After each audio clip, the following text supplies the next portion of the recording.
It's Monday and time for the Back to Business podcast, featuring Calgary's industry leaders. Welcome today's show host, Kim Hayden.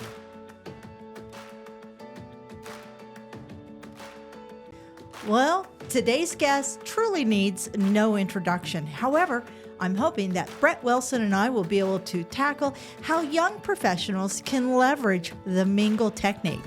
But first, our land acknowledgement. In the spirit of reconciliation, we acknowledge that we live, work, and play on the traditional territories of the Blackfoot Confederacy, Siksika, Ga'aina, Piikani, the Tsutena, the Eahe Nakota Nations, the Métis Nation Region 3, and all people who make their homes in the Treaty 7 region of southern Alberta. Welcome to the show, Brett. Happy to have you here. Delighted. I've always been a fan of this club, and I'm glad to be back. It's funny because when we first started down this path looking at doing the podcast here from the club, your name was like in that first 10 that we put on the list of who do we want to talk to. Oh, but you delayed it. We wanted to make sure we were ready for somebody as immense as all of your experiences you have, because there's so much we know that you're going to be able to share with us. All right, well, talk is cheap. Let's go. All right. So what we want to do real quickly, give you guys, everybody that's listening, what we're going to do is we're really going to break this down into the pre-den, the post-den, and all the things we've learned through it. You can go to Wiki. You can get Brett's, his entire history, his mom, his sisters. You can get all that. We really want to, while we have Brett in a chair, he's self-made. We know the world is changing. We know the economy is changing. Technology is shifting what people can do. We want to pick a bit at what Brett knows, what he can share with us, what the legacy that you're going to leave, and how we're going to help the next generation of amazing Albertans, amazing Canadians. They're going to drive the economy. Well, Does that sound good? Awesome. All right. Let's do this. Pre-dad. So you grew up with the very typical mom, dad, the two sisters, the three kids. Did you guys have a dog too? I didn't see that anywhere on Wiki. Did you have a dog? You had a dog. Oh, yeah. Okay. So you had a very, what we would all hope to be able to impart for children of our own. When we look at that, civil engineering and then investment banking, how did you how did you know to pivot from civil engineering into investment banking, which would lead you to the wealth of opportunities that you've created for yourself? Let's drag back just a little bit, going back to the mom and the dad. And yes, we grew up in small town Saskatchewan. My parents, I think it's pretty important to share that my mom was a social worker. My dad was a car salesman. And often I compare that social worker, car salesman influence to explain why I'm a capitalist with a heart. And I can tell you what I learned and watched and saw from my mom as a social worker. Still, I'm emotional now. Still hits me pretty hard because of what she did for community. I also remember my dad coming home from work and taking off those leather shoes, putting on runners, and immediately going door to door, whether it was for the United Way or for the Red Cross. He was also active in community. And I just assumed every parent was like that. And it wasn't until later in life that I discovered that it was actually quite unusual, my parents' commitment to community. Now, I went to university in Saskatoon, and I also enjoy telling this story. I was in my second year of university where I'm chatting with another member of the engineering faculty, or the engineering students, who had moved from Ontario. And I asked what might have been one of the stupidest questions ever asked at university. And I said to this guy, how did you choose which university to go to in terms of the boundaries? Like, where are the borders and the boundaries for the universities in Ontario? The guy looked at me and said, borders? Boundaries? Like, you just apply. I kind of looked at him and said, oh, that's how it works. Now, economically and geographically, I had no choice. University of Saskatchewan was the only place. It was 80 miles away. Anything closer, there was nothing closer is the better way of saying it. And so University of Saskatchewan, engineering, finished up engineering and headed to Alberta. Why? because that's where everybody went. You know, I had my civil engineering class was 80 students, 40 foreign, 40 Canadian, and the 40 Canadian, probably 35 came to Calgary.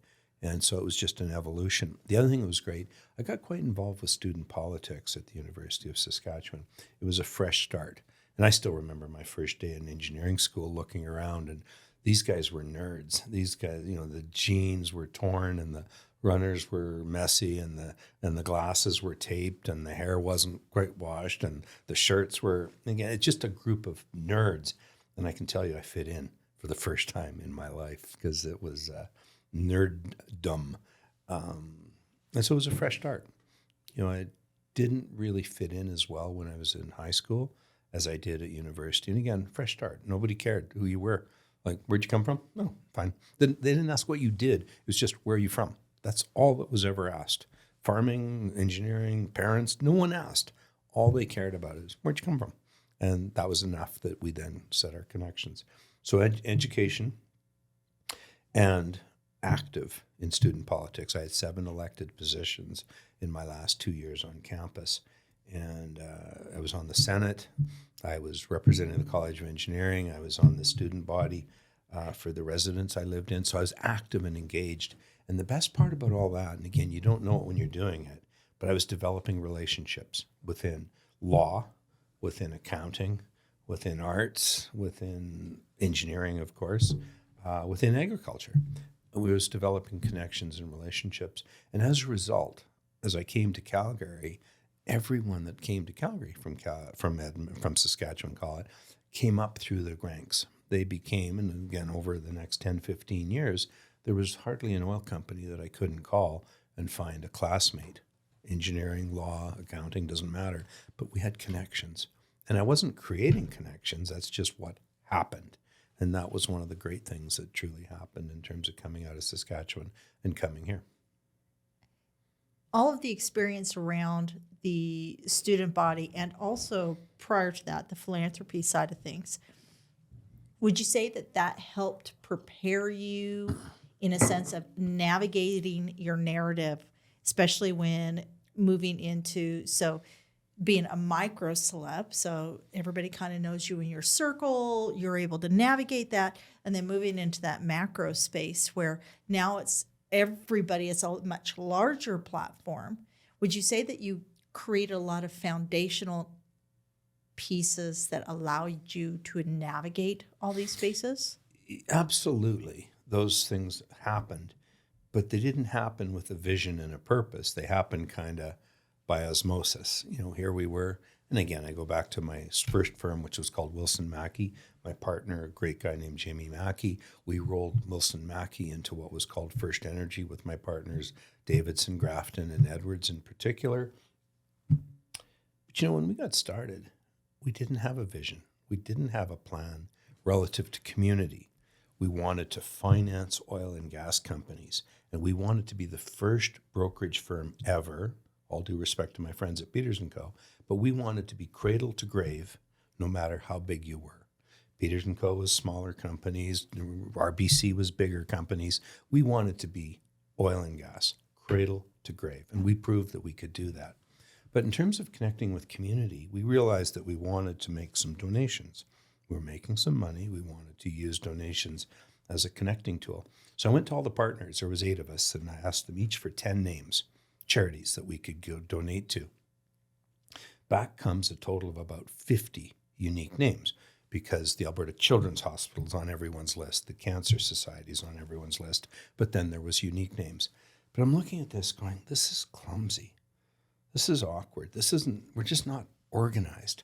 And so I went back and I threw those lists away and said, all right, let's start over. Let's see what we can do if we engage in the community. And first thing that a lot of people never fully understood is the only charities we would help were charities where our clients were involved. How were they involved? Either the partner or the spouse, male, female, didn't matter, but we wanted to connect with our client base. Not random, but client base. So very focused, very focused. Well, and that became a lot of work because when we were looking at giving money to a charity, and we gave a lot of money out in the first year, 50 plus charities got money without asking us.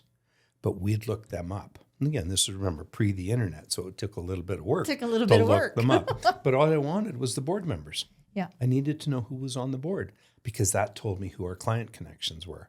And one of the most important things we did was the letters we wrote. And when I say the letters we wrote, every check went out with a letter.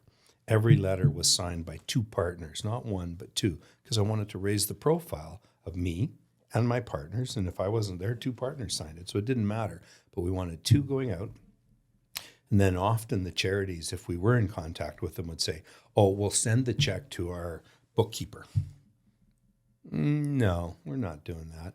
We're sending it to the chairman or the president or the COO of the charity. So they're stuck with our check in hand and have to take it to the bookkeeper.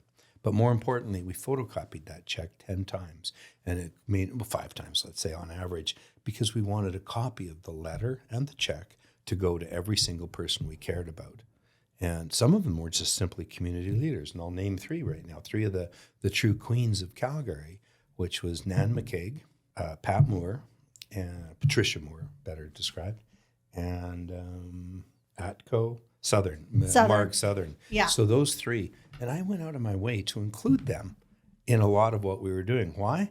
Because they were community leaders, community influencers. And my partners struggled in the early days with, why are we showing any attention to people who aren't clients? Exactly. While they're community leaders, and I do care. And our open houses at First Energy ended up having some of the most interesting people in Calgary show up because we truly wanted to engage in the leadership of the community and the clients that worked with us. And I can tell you by the second year in business, First Energy was supporting more than 200 unique charities. Pretty proud of that. And you should be. There's a lot of things that you're touching on that we're now having to teach at universities, okay? Mm-hmm. So you're talking in the collaborative space. I run across this all the time.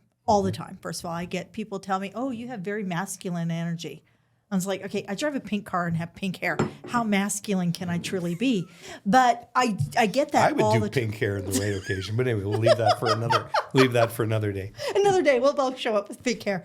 But it is fascinating how you are talking in the language of collaboration. I'm hearing literally all the way back to childhood, which means when you're open to collaboration, you don't have the fear that somebody's going to take something from you.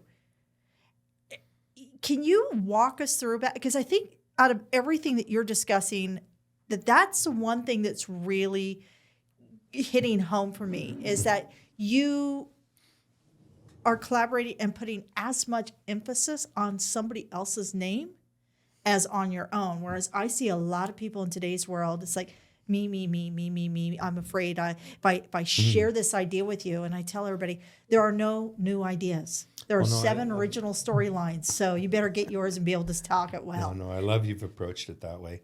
I end up on stage talking about entrepreneurship a lot. And the world of entrepreneurship is often thought about as me. What did I do? What business did I build? I can tell you I did nothing as I. It was always we. I told you my first business was Wilson Mackey. Jamie was new to the investment industry. He came in as a partner. We weren't equal partners, but he did very well by whatever we did. And then by the time we got started at First Energy, I had 8 or 10 partners. And every week we met as a group. And people would make fun of the fact that it took the First Energy partners took half an hour to agree on what day it was, let alone what our business was. And we had our differences. There was fists pounded and no, screw this and not going to do that. But we sorted it out behind closed doors and we kept it going. And obviously First Energy built something pretty powerful.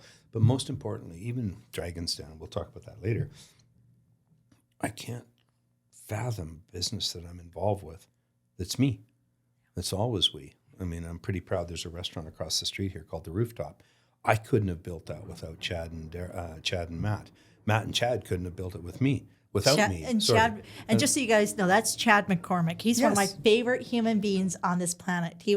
I started working in real estate, talking about collaboration, in 1999 down in McKenziestown when he opened up his first restaurant. And we collaborated on the pumpkin chunk, and ask him next time about the catapults, where we were catapulting people's pumpkins out to where now is Inverness Pond. But, oh yeah, we got away with so much stuff. Oh, we had so much fun. But that, I think... But Chad's been a key partner, and that's what I'd speak to when you're going about the we versus me. It's us. It's a group. There's always partners, and I might have my own wealth and I might make my own decisions, but their decisions are generally made with others. Just, I can't think of a business that I've done where I don't have partners, whether it's real estate in Kelowna. Well, actually, my farmland in Saskatchewan. By the way, if I only owned one thing, it'd be farmland in Saskatchewan. Yeah. It's worked out rather well. But even that, I couldn't have done it without my first partner, because he had the idea. Let's go here, let's go here, let's go here. I was his partner. I was his subservient partner. And here we are, 15 to 20 years later. And so whether it's farmland, my other core business is a power plant up in northern Alberta.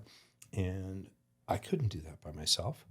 But Bruce Chernoff and I are the lead owners of the company, but we couldn't do it without Bob, Kyle, and Rob, and Kim, and blah, blah, blah, the team. So it's really about team. And that's the way it's always been for me. How do you select a good person to kind of, I guess, economically get into bed with? How do you select that? Economically, as you point out.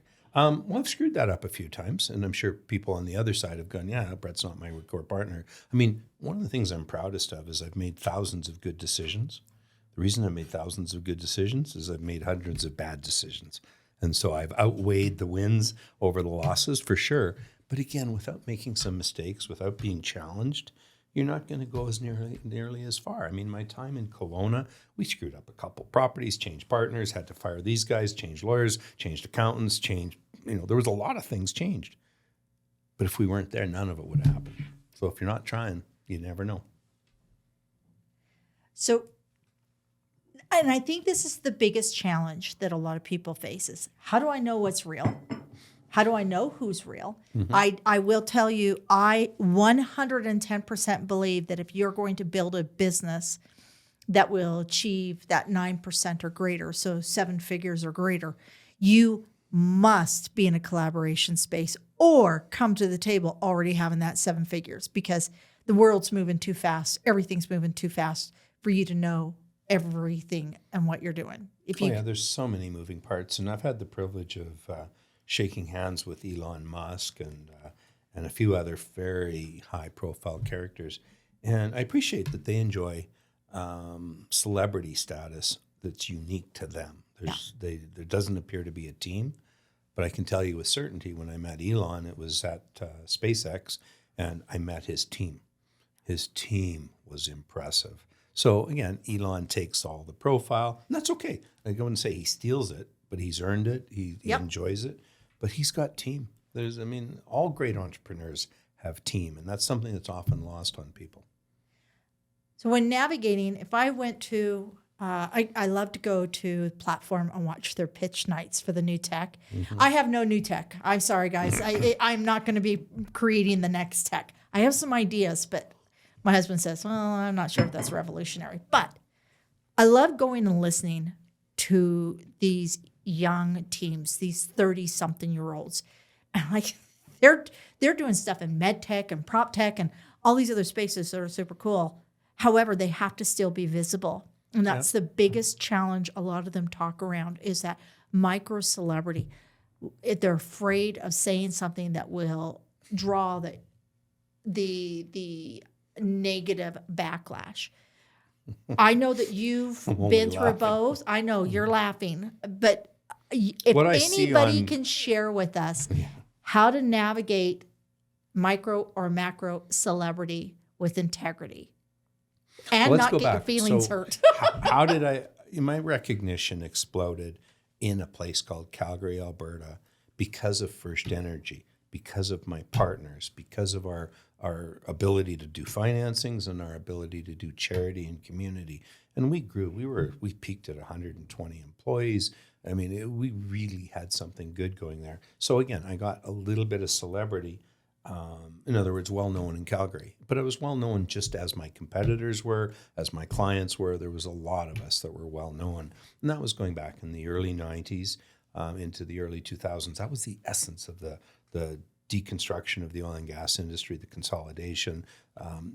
Oil and gas properties used to be owned by 10 or 20 people. Then all of a sudden, Guy Turcotte and Murray Edwards said, no, I'm just going to do it all myself. And people go, look at the risks you're taking. Yeah, look at the risks we're taking. They were proud of it and excited by it, and the rewards were obvious. Anyway, I was active in the industry. Then it wasn't until 2007-8 that I stumbled across the opportunity to do Dragon's Den. And literally, I had retired from my partners at First Energy the week I turned 50. So young, old, who knows? I had my own assets, my own investments, my own interests. And so I said, you guys, John Chambers took over, Jimmy Davidson took over, and I just slid sideways and went out. Dragon's Den stumbled across me right after that. And kind of a fun story. I went and interviewed for Dragon's Den, and there was Arlene and Kevin and another guy who was competing for the space. I'll give you his first name, Bobby. And so the four of us were there, and the two obviously existing dragons were kind of watching us in terms of our involvement with the pitches and what was going on. Anyway, at the end of the day, the guy who was coordinating for CBC said, look, Brett, really, really like you, but you're too nice to be a dragon. We need someone meaner and tougher. And I said, look, if mean and tough is the essence of being a dragon, I'm out anyway. I don't want to be that. That's not me. Anyway, 2 months later, I get a phone call. I happened to be on safari with my daughters. They were both graduating university, and we were in Botswana. The phone rings. It's 4 a.m, local time, and my phone rings, and that's okay. And it's CBC saying we're down to 2 people, you and one other. And I said, I thought I got toasted. Well, not really. I was just challenging you in terms of your process and expectations. And he said, can you create maybe a letter, an email? Can you just give us one more pitch on why it should be you? And so I did. I wrote up that morning, and again, the girls weren't up for another 3-4 hours. So I wrote the top 10 reasons to pick me as a dragon. And in no small part, it was my experience in Calgary. It was my birthplace in Saskatchewan. It was my passion for community. It was the fact that I'd done a lot of investments early stage. But one of the things I wrote, it was number 4. I said, it takes a combination of balls, brains, and a wallet to do deals. And you're somewhat short of all 3 on the show at this time. I didn't realize that this email would be shared with the other dragons. I just didn't think about it in that context.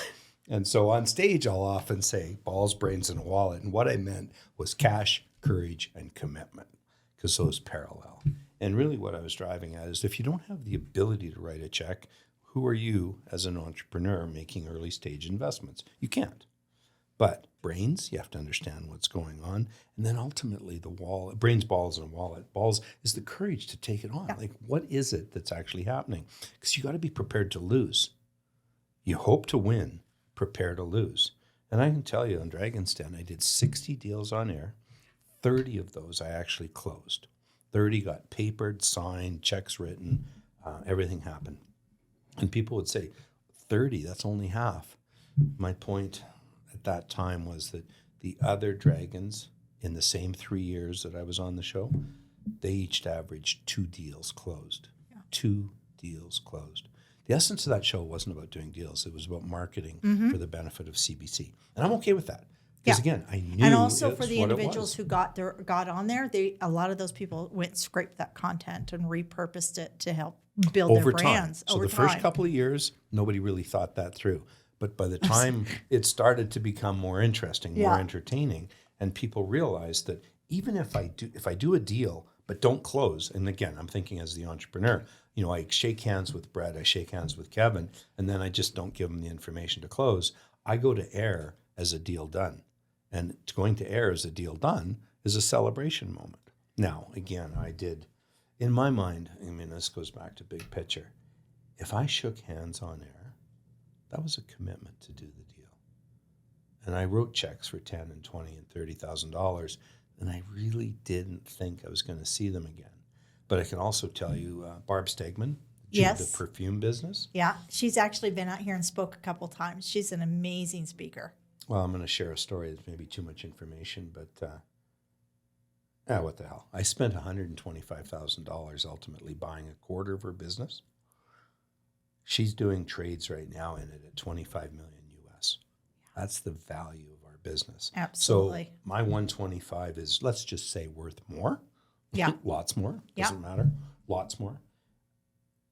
It's more than justified, all of the economics of Dragon's Den. And I still have two other businesses that are rocking. Hilberg and Burke, the jewelry company, Yeah. and a group out of Saskatoon called 320, who evolved from taking and building. They took containers and repurposed them. Okay. They're now a modular construction builder. And modular is the way to go. How did you even know that was going to happen? That's incredible because We didn't. But you know what? I didn't invest in modular. I didn't invest in containers. I invested in Brian and Evan.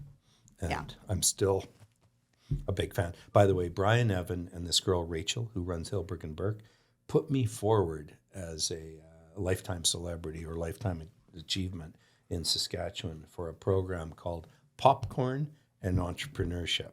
And you can make fun of the name. That's a great name, though. The 5 people who've gone before me, I just look and go, these are, one was one of my professors, Kay Nasser. I mean, it's a pretty cool experience. So having my dragons bring me up, or Dragon's Den Investments bring me up in that sense, it's pretty empowering as experiences go. But anyway, going back to the last part of dragons or jewelry, she did 65,000 in sales in the 6 months before I invested in her. Right now, she does 15 to 20 million a year. Yeah. That's jewelry. And then the guys who are building the modular, our workforce is more than 50% First Nation, and our destination for most of our modular is First Nation, and we'll probably do 20 to 25 million of sales into northern Saskatchewan. That's where it all goes. There's amazing. no shortage of work to do. And I think we should also mention Hilberg does a huge amount of charity work, a lot of donations. So that investment from somebody like yourself that is also philanthropy is part of your, basically that triple, when we look at that triple bottom line of business, people, purpose, profit. You've really put a lot within that purpose space. How are we going to do philanthropy? How are we going to serve forward?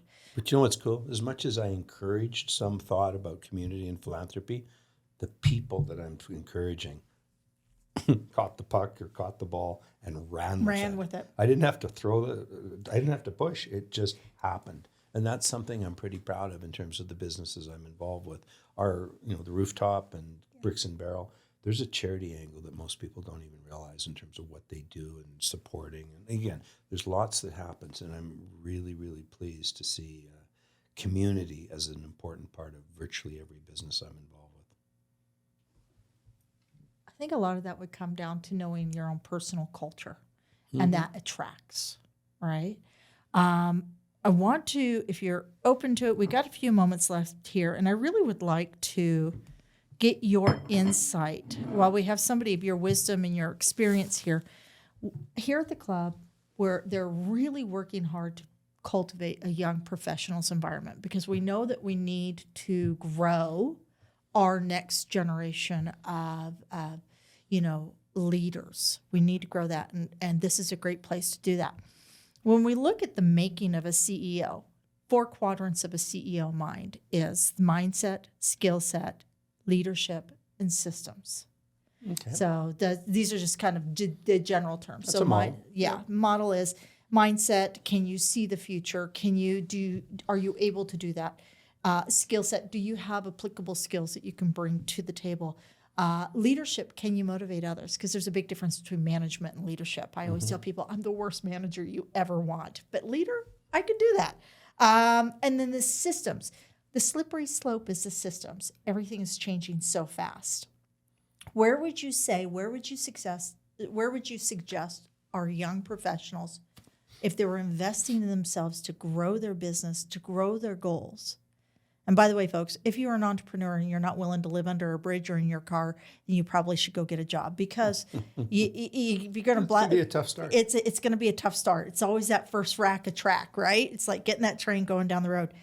What would you suggest to entrepreneurs, knowing that they need all four of these quadrants, and yet these are very hard to bring together? Very few people have, like Elon Musk has, but very few people can do that. What would you suggest? Well, we're going to go second to what I think is one of my core skills and strengths. Awesome. Come to that. But let me start with, I believe I was the youngest person ever appointed to the board of the Petroleum Club when I went on the board, probably in the late 90s. I don't actually remember. And I stayed on as long as I could. There might have been a 2-year window. I might have stayed for 4. I mean, it was really a wonderful experience. But one of the things I'm proudest of is I increased the ability of wearing blue jeans in the Petroleum Club. And it became, I think it was just the upstairs lounge we tried to keep that was suit and tie, but every other room allowed blue jeans. And that was just the evolution of younger people. And sometimes tie and blue jeans, sometimes not a tie and blue jeans. Look at me now. I can't remember. I think the last time I wore a tie, it was pre my first diagnosis with cancer. And I basically said, business and cancer, no, screw you, I'm out. And so I took off my tie. I've worn a tie a couple times. Once was to meet with one of our prime ministers, and once was to meet with the chief of defense. And the chief of defense, that one mattered. The prime minister, whatever, they'll be fine. But the chief of defense mattered. Anyway, so the evolution. And I haven't really used this word until a few years ago, but the word is mingle. Professionalizing, activating, encouraging, mingle. And it's something I do. And it just doesn't matter where I am. It's taking the moment. I was actually walking through an airport once with a guy named George Strombolopoulos. And I was second year of Dragon's Den, so George knew me from Dragon's Den, and by coincidence, we were both flying to Calgary from Toronto. I was going to be introducing him at a charity event, and he was the keynote speaker. So a chance to chat with George on the airplane was relevant. Amusing side story, he would not fly Air Canada. Why? Because he couldn't afford to fly business class. Whoever the client wasn't paying for it. So he wanted to be on WestJet because it at that time had a single class of service. So nobody questioned that he was on WestJet because come sit with us, it's great. So I got on the plane, sat with him. Anyway, we're walking through the airport and he's engaging, mingling. He's engaging as we go. I get recognized a lot. He gets recognized constantly. I compliment Strombolopoulos on his engagement. And he said, Brett, the secret is simple. 2 things. All right, if it's simple, give it to me. And he said, number 1, ask their name. Number 2, use their name. And I've never forgotten that. And it's continued as I go. And that goes back to the mingle. We had a Christmas party last night for our restaurants. And I basically spent the evening, what's your name? Where are you from? Where'd you grow up? How long have you been working for us? Engage, use their name. And that's mingling. And it was absolutely fascinating, the time I spent with people I don't know, may never see again, but the mingle. And I can also tell you, I mingled in Elon Musk's backyard. I've mingled in a lot of interesting places. And I can tell you with certainty that that's a big part of how I've built my networks, my relationships, new ideas, mingling. And that's and the reason I emphasize that and almost pound the table on it is when I started my first business, I was at the Petroleum Club on average 8 to 9 times a week. 4 breakfasts, never Monday, 4 breakfasts, 5 lunches. I came here to mingle. I didn't use the word at that time, but it was amazing what I learned and saw. There was times where I would see 2 people having lunch and I go, looks like there's a deal going down here. And I go back and do my homework, and sure enough, we had an angle. We had something we could pitch. We could throw a curve at whatever was happening because I knew exactly if I saw a competitor of mine with a client of mine, they're talking. And so, but you do it here. And I loved, in fact, my particular passion, because I didn't want necessarily people seeing me when I had clients here, was the basement. It was down in what was called the card room at that time, which I've always pitched should have been a sports bar. It became a sports bar. But it was 10 years after I put my hand down and said, this should be a sports bar. It couldn't be a sports bar because we had some elderly members, all due respect to people my age back then, who wanted to play cards. They didn't want any TVs interfering with their lunchtime card games. Anyway, things evolved, and that's fine. Yeah. I loved what I did then because I got to sit. Quite frankly, I spent more time with Doc Siemens and his brother, Doc and BJ, because they played cards at the table next to me. And so I'd say hi. So again, the mingle. I don't want to treat it as something too hypocritical. No. Again, it's just, it has to be organic. Yeah. But if you don't get out and try, Exactly. it doesn't It's not happen. going to happen while you're at home. And Jackson and I were actually talking about this earlier. I look forward to the opportunity of getting out of the house because it's like when I actually put pants on. Yeah, The rest of the time it's on my pajama. And I can run all sorts of interviews and everything from my desktop. But that net worth is in the network. There's a reason why those two words are so important.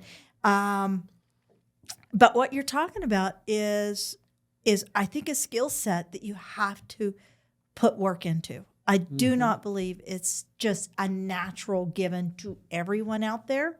Well, it goes back. I would not have walked up to people and said, "What's your name?" I'm a little more, again, I've been doing it for a while now. Then again, thanks to television, I get recognized on. But here your and there dad and also everywhere. knocked on the doors to raise funds. Very Your much mom walked into, so you were probably a collaborator and a networker just through osmosis of watching your parents The actually osmosis model. was powerful. It took a long time for it to really bubble and percolate to the surface. And again, through student politics, my early years as a young engineer, working as a drilling engineer, didn't really give me, I went out to fields. I was from the Arctic down to southern Saskatchewan, but I was learning the names of the oil fields.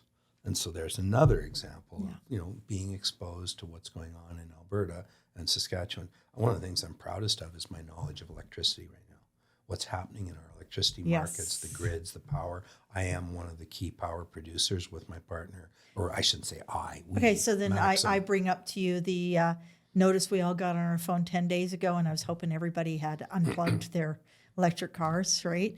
We're running out of electricity. There's some fun about that. One of the reasons that notice came out, our power plant was down. Yeah. We're 3% of the grid. If we'd been operating, those notices wouldn't have come out. Yeah. But that's how tight things are right now. All across North America. Very much Take so. a look what happened. What was it? Texas 18 months ago? 2 years ago? Texas, unfortunately, isn't ready for cold.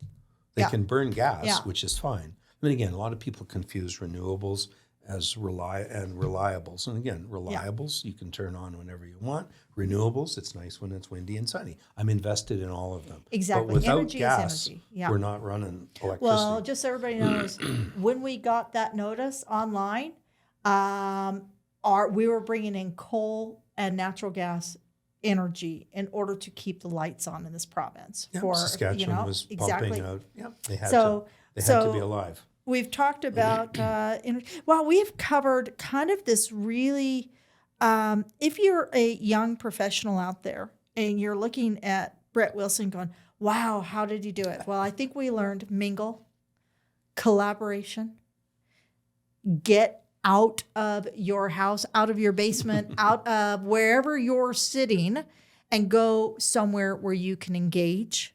And to emphasize on that, besides the Petroleum Club, there's all sorts of events and activities, startup nights. There's a lot of different things where you can mingle. Absolutely. And again, you don't have to go to these things with an expectation of an outcome. Don't have an expectation. That makes it easier to win.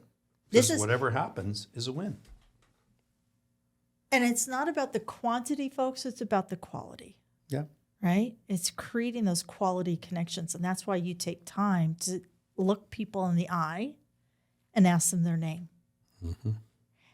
At the end of the day, people just want to be seen, heard, and valued. And if you can bring something back to their community of benefit, it's a win-win for everyone. Well, that's where I emphasize, get their name, use their name. People love hearing their name. It doesn't matter who it is, whether it's a celebrity or a friend or a newbie. It doesn't matter. Just engage.